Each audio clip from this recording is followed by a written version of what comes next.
It's 5:34 in the morning in Newfoundland, Canada, when Arrow Air Flight 1285 lands in pre-dawn darkness. The day is cold, with occasional snowfall during the night, and cloudy skies from 700 feet up to 4,000.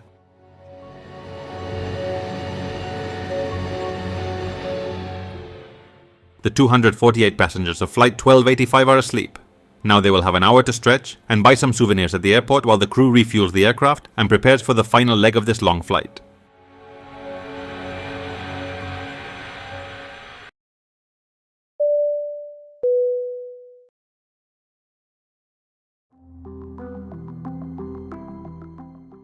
December 12th, 1985. Gander International Airport, Canada.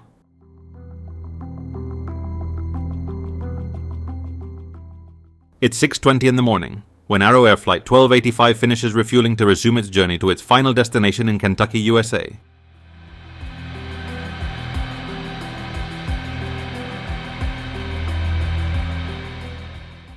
Founded in 1947 in Compton, California, and later headquartered in Miami, Arrow Air was a versatile airline known for using old planes to fill some of the airline market's most niche demands.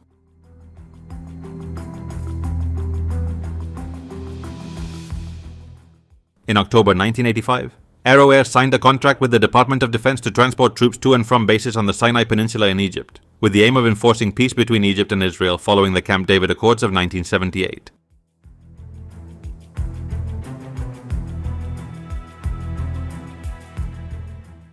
Flight 1285 was one of these flights, transporting American troops back home, in this case, 248 soldiers.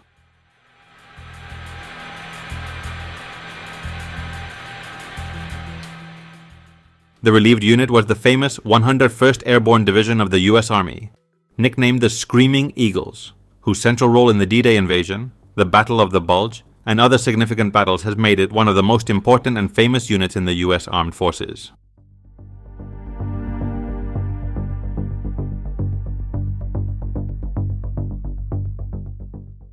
Arrow Air planned to transport up to 250 members of the 101st Airborne Division using its Douglas DC-860. A narrow-body, four-engine aircraft from the 1960s, which couldn't fly non-stop from Egypt to the USA, necessitating a complex series of stops and crew changes. The journey went from Cairo to Cologne in Germany, from there to Gander in Newfoundland, Canada, and finally home to Fort Campbell in Kentucky, USA.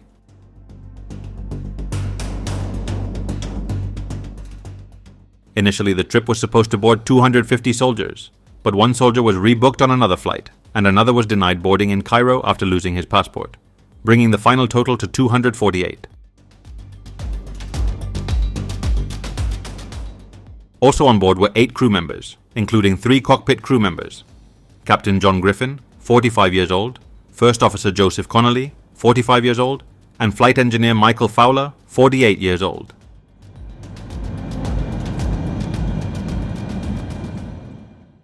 The aircraft, registered as N950JW, was a Douglas DC-863 manufactured in 1969, and it had seen better days. Reports indicated that the interior was quite dilapidated, with all sorts of faulty panels and other cosmetic damage. The plane wasn't exactly perfect mechanically either. It was reportedly leaking hydraulic fluid and potable water at such a rate that frequent refills were necessary. But maintenance hadn't bothered to locate the source of the problems.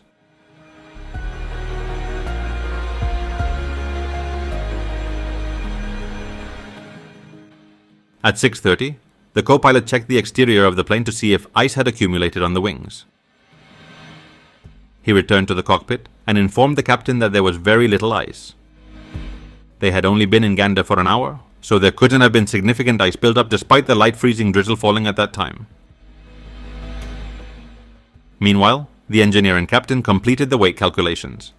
It seemed everything was ready for takeoff and finally to head towards American soil.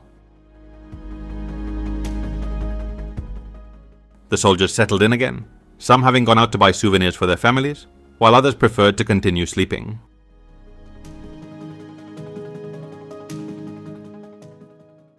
Some of them returned with shirts saying, "I survived Gander."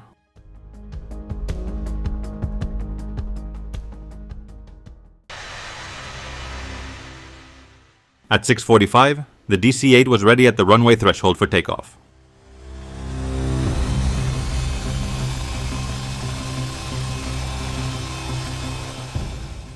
They began to accelerate, with the weight calculation setting the takeoff speed at 144 knots.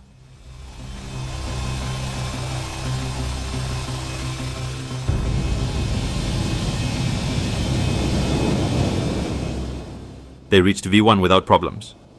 Immediately after reaching rotation speed, the captain pulled back on the controls, and they began to ascend. Everything had been normal up to that point. But the plane seemed to struggle as soon as it left the ground. It couldn't maintain a positive rate of climb.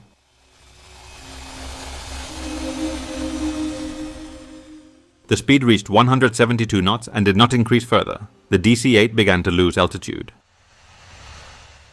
Several alarms started to sound. The captain, seeing that the descent was unstoppable, pulled back on the controls again, further pitching up the plane. This only worsened the situation.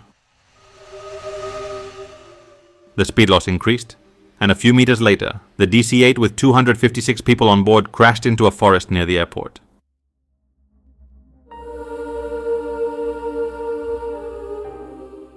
One of the wings broke off after hitting a tree, causing the plane to turn into a fireball from which no one could escape. All 256 people on board Flight 1285 perished, making this the deadliest crash in Canada and one of the most tragic in aviation history.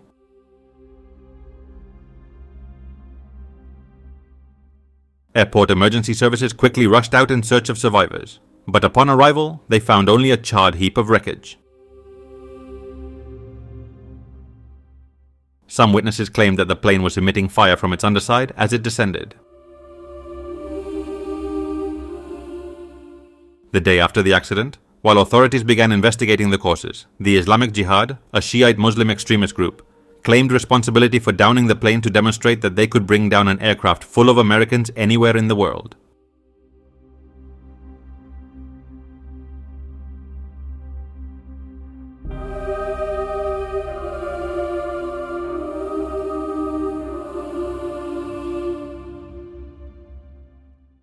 What had happened? Was Flight 1285 really brought down, or was there some human or mechanical error involved?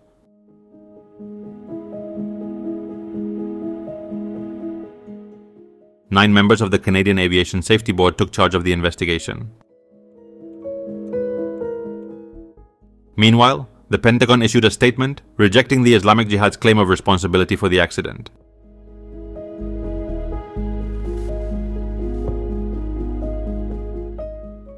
With this note at the start of the investigation, Canadian investigators sought an alternative cause, while not entirely dismissing the possibility that the plane might have been brought down deliberately. After several days of examining the wreckage, the Canadian Safety Board split into two highly opposing camps. 4 investigators were convinced that something had exploded inside the plane, while 5 believed it was a case of pilot error. The black boxes, very old and nearly useless due to the limited data they recorded, did not shed any light on the investigation.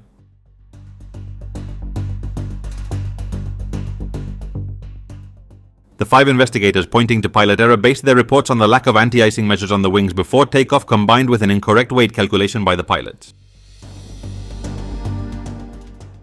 According to these 5, the wings had a thin layer of ice that could have been a significant problem for the aircraft's lift, especially when combined with an incorrect weight calculation. This would have caused the plane to lift off at a much lower speed than required.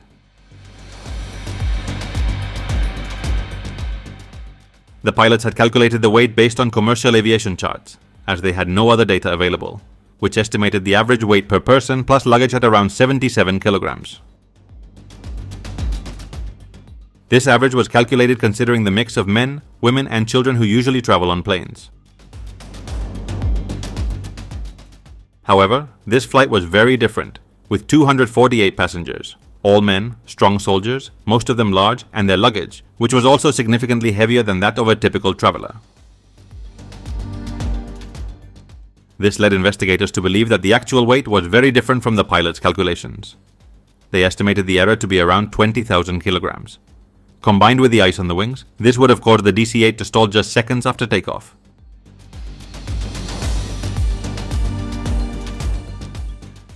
This theory was quite solid. However, the other 4 investigators leaned towards the sabotage theory. Some sections of the fuselage had holes with metal protruding outward, as if something had exploded from within. This, combined with the Islamic Jihad's claim and witness reports of seeing fire in the lower part of the fuselage before the final crash, lent some credibility to their theory.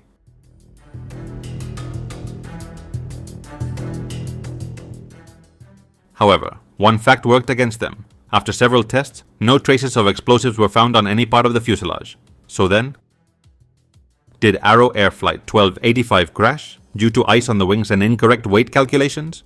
Or was it torn from the sky by an in-flight explosion, whether accidental or worse yet, deliberate?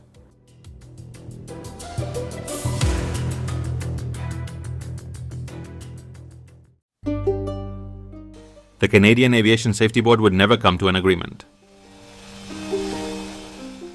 A statement was issued by the 5 members supporting human error.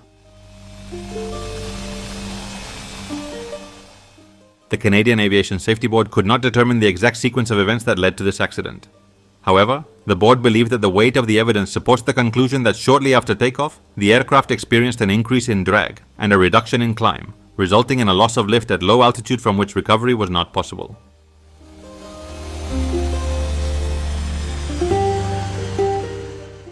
The most likely cause of the loss was determined to be ice contamination on the upper wing surface.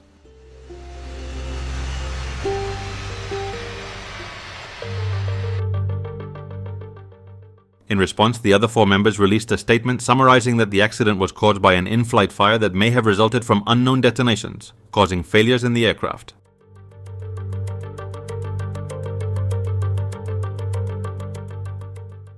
Unfortunately, the only piece that could demonstrate the most probable cause of the accident was the cockpit voice recorder, which was damaged and did not record anything. While the flight data recorder was an old model that recorded only 4 parameters on a stainless steel tape. These devices would be replaced by Arrow Air a few weeks later.